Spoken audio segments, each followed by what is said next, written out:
All right, so are you ready to dive deep? Always. Because today we're going to be tackling existentialism Oh, nice. with Jean-Paul Sartre himself. Let's do it. Yeah, so we've got excerpts from his lecture, Existentialism is a Humanism. And let me tell you, this stuff is pretty juicy. I'm excited. Have you ever felt like you've been thrown into this world without an instruction manual? All the time. Right, like no one told you what your purpose was or what you were supposed to do? It can definitely feel that way. Yeah, and that's exactly the kind of feeling that Sartre was grappling with, and he had some pretty radical ideas about it. He did, and what's so fascinating is that in this lecture, he wasn't just trying to explain existentialism, he was actually defending it. Oh, interesting. It took place in 1945, right after World War II. Wow, so right after the war. Exactly. Imagine the mood in France, recovering from occupation, searching for meaning amidst the rubble. Yeah, heavy stuff. People were thirsty for answers, but Sartre's earlier work, especially Being and Nothingness, Yeah, I've heard of that. it wasn't exactly light reading. No, not exactly a beach read. Being and nothingness during wartime. Right. Talk about heavy. So existentialism as a humanism was kind of his attempt to clear the air. So it's kind of like his existentialism for dummies? In a way, yeah. He's saying, hey, look, this isn't about doom and gloom, it's about freedom. Interesting. He wanted to show that existentialism actually empowers individuals. Okay.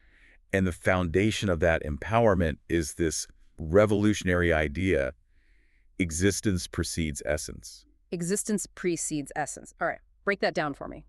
It's almost like saying you were born without a predefined purpose. Okay. You exist first, and then through your choices and actions, you create your own essence. I see. So it's kind of like we're all just making it up as we go along. Think of it like this. Imagine a paper knife. A paper knife. Okay. The artisan has the idea, the essence, in mind Yeah. before creating it, right? Makes sense. But with humans, it's the opposite, So we don't have that blueprint. right? We're born, we exist, and then we figure out who we are through what we do. Okay, so no divine blueprint. No cosmic plan. You got it. So we're not designed for a specific function like that paper knife. Nope. And that's both exhilarating and terrifying, isn't it? It definitely is. Think about it. If there's no set path, no predetermined purpose, then we're totally free to choose who we want to be. That's a lot of pressure. It is. There's a huge responsibility that comes with that freedom. The responsibility of creating our own meaning. Oh, yeah, I see where the terrifying part comes in. Right. No wonder people thought existentialism was a downer. But this feeling of being totally on your own, Sartre called this abandonment. Abandonment, okay. And abandonment is that stark realization. No God, no higher power to tell you what's right or wrong. It's all on you. It's all on you. And that can lead to what he calls anguish, that feeling of weight and responsibility when you realize your choices are shaping not just your life, but potentially the lives of others. Wow, there's no right answer in that situation. Not necessarily. That's heavy. But also kind of freeing, right? Exactly. You're not bound by some external rule book. You have to rely on your own internal compass. I like that. So Sartre illustrated this with an example, right? He did. You'll find it in the source material. The young man who has to choose between caring for his ailing mother or joining the resistance. Oh, yeah, I remember reading that. There's no divine guidance. There's no easy answer. He's alone with his conscience, forced to make a choice. A choice with potentially huge consequences. Exactly. It highlights the immense responsibility that comes with this freedom, but it also emphasizes the importance of listening to your own instincts, your own moral compass, Yeah. because ultimately you are the author of your own story. Yeah, that's powerful. It is. Okay, so we're the authors of our own stories. We're responsible for creating our own meaning. But where do our values come from?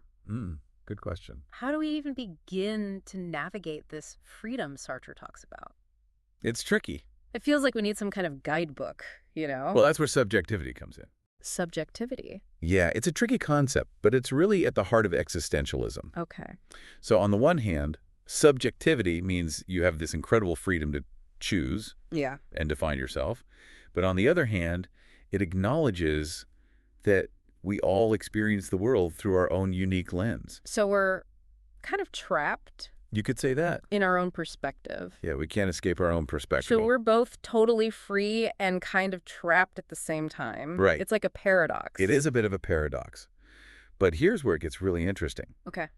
By recognizing our own subjectivity, we come to understand that Everyone else is experiencing the world subjectively, too. Everyone. Yeah, everyone. So instead of bumping into each other like planets, we start to realize that everyone else is grappling with their own unique perspective. Exactly. And that's what Sartre calls intersubjectivity. Intersubjectivity. It's this idea that we define ourselves and each other through our interactions. Oh, okay. We recognize each other as subjects, not just objects in our own world. I see. Think of it like this. Imagine you're arguing with a friend. Okay, yeah. Realizing they see things totally differently doesn't mean one of you is right. Right. It's intersubjectivity in action. You're both coming from your own subjective realities. Yeah, that makes those disagreements a little less frustrating. I know what you mean.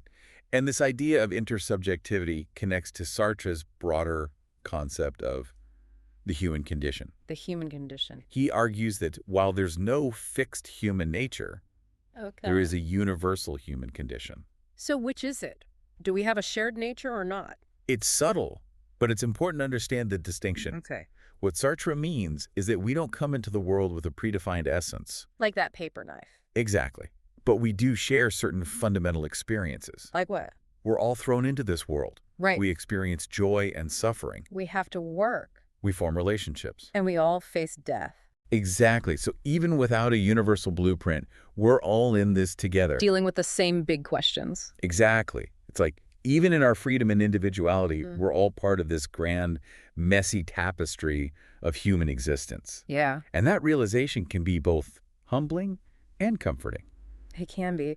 So I think I'm starting to see how all these pieces fit together. Yeah. Existence preceding essence, abandonment, anguish, subjectivity, the human condition. Right. It kind of paints a picture of humanity that's both daunting and hopeful, wouldn't you say? Absolutely. Yeah. And that hopefulness is where Sartre really pushes back against the idea that existentialism is all doom and gloom. I was going to say, it doesn't sound too gloomy so far. He even talks about despair, but not in the traditional sense. Oh, how so?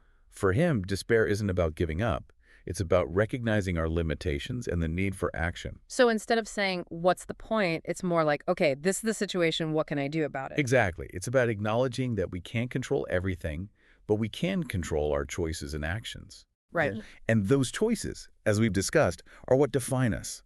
They give our lives meaning, even in the face of absurdity. So this all comes back to action being central to existentialism. Yes. We shape who we are through what we do, not just what we think or feel. You're absolutely right. And that's what makes existentialism so relevant, even today. I can see that. It's a call to live authentically, to make choices that align with our values, to embrace the freedom and responsibility of creating our own meaning in a world without inherent purpose.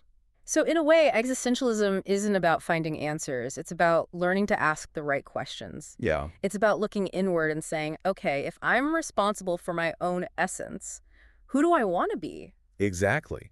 Sartre actually tackles this idea head on in your excerpts. Does he? Yeah, he says, quote, "Man is nothing else but that which he makes of himself." Man is nothing else but that which he makes of himself. Man is nothing else but that which he makes of himself. That's powerful. It is. It's the core of existentialism right there. You are what you do. Exactly. And it reminds us that we're not fixed entities. Okay. We're constantly evolving, becoming who we are through our choices. Always changing. Yes, and that process never really ends. So then how do we put this into practice? Right. What does it look like to live authentically in a world where we're constantly bombarded with external pressures and expectations? That's where things get really interesting. All right, so I guess we'll have to find out more about that We will. in the next part of our deep dive. Exactly. Okay, so we've talked about all this theory, existence preceding essence, freedom, responsibility, the human condition. Right. But how do we actually live this out? What does it look like to actually embrace existentialism, like in our normal lives? Well, one thing I think is really important that Sartre emphasizes is, we're not defined by our past. Oh, okay. Our choices today are what matter. Yeah. Right. They're shaping who we're becoming. Yeah, I see that. Like we're constantly in the process of creating ourselves. That's a really nice way to put it, actually. So every choice, every action we take, it's like adding a brushstroke to the canvas of our being. Exactly. And it's kind of exciting, isn't it? Yeah, but it's also kind of terrifying. Like we have so much responsibility. It is a little bit of both, but it also means we have this amazing freedom, right? So if someone's listening right now and feeling a little lost or overwhelmed, I mean, what can they do with this information? Yeah, how can they start, living authentically like Sartre would say? Well, I think Sartre would say, to reflect on their choices, Makes sense. to ask themselves, what are the values that are actually guiding my actions? Yeah. Am I living in a way that aligns with those values? Am I, making choices that reflect who I truly am and who I want to become? It's like a call to be more self-aware, to really examine our lives. Exactly. And to make sure, we're not just going through the motions, but actively choosing who we want to be. But remember, it's not about becoming some perfect ideal. Right. It's about recognizing that, well, we're all works in progress. We're all constantly evolving through our choices and our actions. So it's okay to mess up sometimes. Yeah. And if you're feeling lost, that's okay. That's just part of being human. It's part of the human condition. So even if we've made mistakes in the past or, we feel like we've gotten off track, Yeah. we can always kind of course correct. Exactly.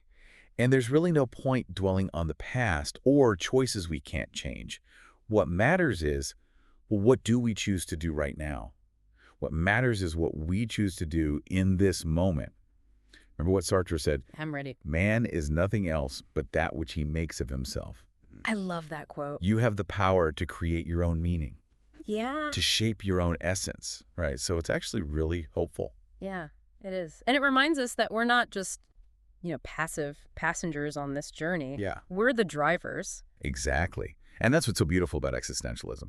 It empowers us to take ownership. It empowers us to embrace the freedom and the responsibility of creating our own meaning, Yeah. even in a world that, well, often feels meaningless. Yeah, absolutely. So to wrap this all up, we've explored Sartre's vision of existentialism as a humanism, Yeah. a philosophy that, well, it emphasizes our freedom, our responsibility, Hmm. and the importance of taking action, right? Right. It's a call to live authentically, Mhm. to create our own values, Right. and to really embrace the human condition in all its complexity. And, as you go forward, Yeah. maybe this deep dive leaves you with this one thought. Let's hear it. If existence precedes essence, how do our past actions influence the essence we're creating for ourselves right now, in this moment? That is a good one to sit with for a while. It is. And for our listeners who want to learn more about Sartre, go check out Being and Nothingness. It's dense, but it's worth the effort. Absolutely. It's a real eye-opener. And, even if you don't agree with everything Sartre says, I think engaging with his ideas, it can help us all, live a bit more consciously, more intentionally, and ultimately, well, more authentically. I think so, too. So, folks, that's our deep dive into existentialism with Jean-Paul Sartre. That was fun. I hope you found it enlightening, challenging, and, maybe even a little inspiring. A little bit of everything. Remember, you are the author of your own story. That's right. So go out there, make choices that reflect who you truly are, and, keep creating your own meaning in this wild world. Keep questioning, keep exploring, keep growing. Yes. That journey never really ends. It doesn't. Until next time, Dive. keep diving.